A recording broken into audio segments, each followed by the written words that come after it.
Hello everyone. At this point in your investing education, you understand what stocks are, how the stock market functions, how people make money with stocks, and the risks involved in investing. Now comes one of the most important concepts in all of investing, a concept that connects every investment decision you will ever make: risk versus reward. Every investment choice, whether it involves stocks, real estate, businesses, or any other asset, is a trade-off between how much risk you are willing to take and how much reward you expect in return. Understanding this relationship is what allows investors to make intentional decisions, rather than emotional ones. It's what separates speculation from strategy. In this video, we are going to break down what risk versus reward really means, why it exists, how investors think about it, and how it applies not just to stocks, but to investing as a whole. So what does risk versus reward actually mean in investing? When investors talk about risk versus reward, they are referring to the relationship between uncertainty and potential outcome. In simple terms, risk is the possibility that the outcome will be worse than expected, and reward is the potential benefit if things go as planned. The key idea is that risk and reward are linked. In investing, higher potential rewards usually require accepting higher levels of risk, while lower risk investments tend to offer lower expected returns. This relationship exists because investors must be compensated for uncertainty. If an investment were guaranteed to succeed, it would offer little or no return above inflation. The possibility of loss is what creates the opportunity for gain. Risk versus reward is not about predicting outcomes. It's about understanding probabilities and trade-offs. So why does risk versus reward exist in all investments? A natural question is, why does this relationship exist at all? Why can't high rewards come with low risk? The answer lies in competition and information. In financial markets, millions of participants are constantly evaluating opportunities. When an investment is perceived as safe and predictable, many investors are willing to buy it. This increased demand pushes prices up and expected returns down. Conversely, when an investment carries uncertainty, fewer investors are willing to commit capital. To attract investment, the potential reward must be higher. This dynamic exists across all asset classes: stocks, bonds, real estate, private businesses, and startups. Even personal financial decisions. Risk versus reward is not a flaw in the system, it is how the system allocates capital. So how does risk versus reward apply to stocks specifically? In the stock market, risk versus reward shows up in several ways. Stocks represent ownership in businesses, and businesses vary widely in stability, growth potential, and predictability. As a result, different stocks offer different risk-reward profiles. For example, a well-established company with consistent earnings may offer lower risk but slower growth, or a young, fast-growing company may offer higher potential returns but greater uncertainty. Neither is inherently better, they simply serve different investor goals. Understanding this allows investors to choose stocks intentionally, rather than chasing performance or reacting emotionally to price movements. So why does higher potential returns usually mean higher risk? One of the most important investing truths is that higher expected returns come with higher uncertainty. This does not mean that high-risk investments always produce high returns. It means that the possibility of high returns exists because the outcome is uncertain. Consider the difference between a mature company growing steadily and a company attempting to disrupt an industry. The disruptive company may succeed dramatically, or it may fail entirely.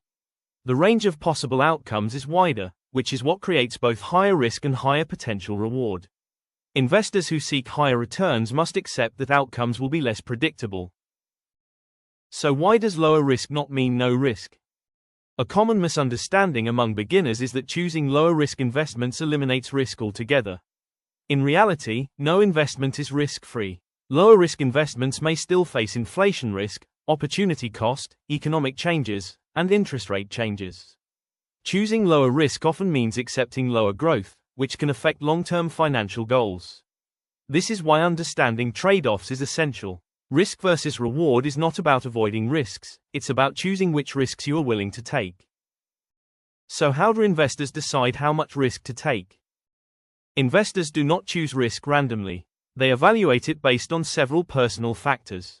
Key considerations include time horizon, financial goals, income stability, emotional tolerance, knowledge and experience.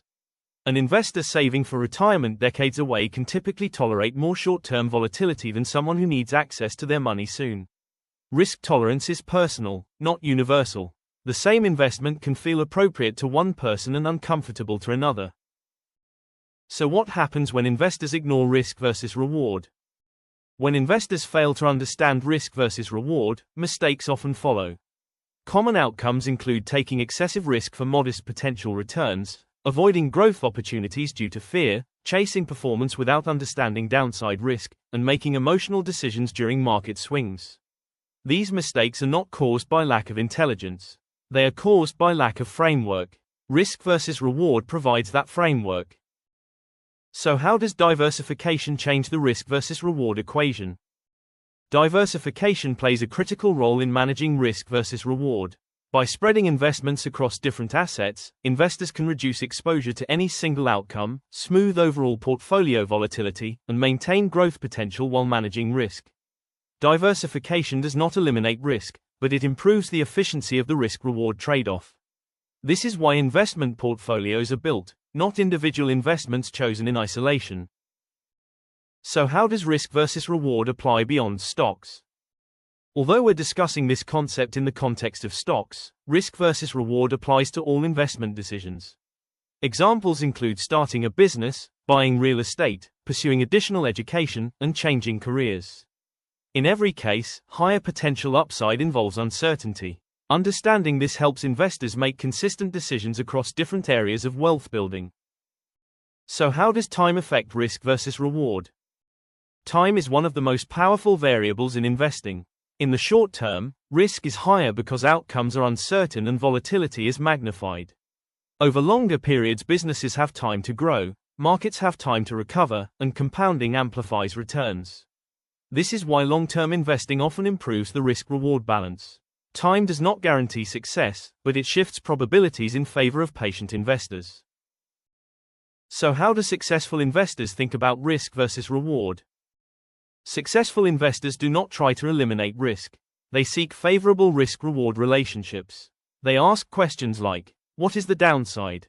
What is the upside? How likely are different outcomes? And how does this fit into my overall strategy? They understand that not every investment needs to produce extraordinary returns. Consistency matters more than extremes. So why is risk versus reward the core of wealth building? Every financial outcome, positive or negative, is the result of risk-reward decisions made over time. Wealth is not built by avoiding risk entirely, nor by taking reckless chances. It is built by repeatedly making thoughtful trade-offs that align with long-term goals.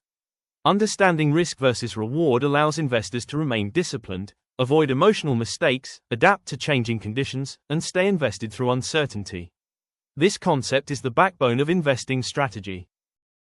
Risk versus reward is not a formula. It is a mindset. It explains why opportunities exist, why markets behave the way they do, and why investing requires patience and discipline. By understanding this relationship, investors stop asking, is this risky? And start asking, is this risk worth the potential reward? That shift in thinking is what turns investing into a long-term wealth building process. In the next stage of learning, the focus naturally moves toward how investors apply this understanding in real decisions, including how they manage volatility, diversify effectively, and stay disciplined over time. That's where theory becomes practice. Thanks for watching. If you found this video helpful, make sure to like, subscribe, and check out our channel for more amazing videos that can help you grow your investment portfolio.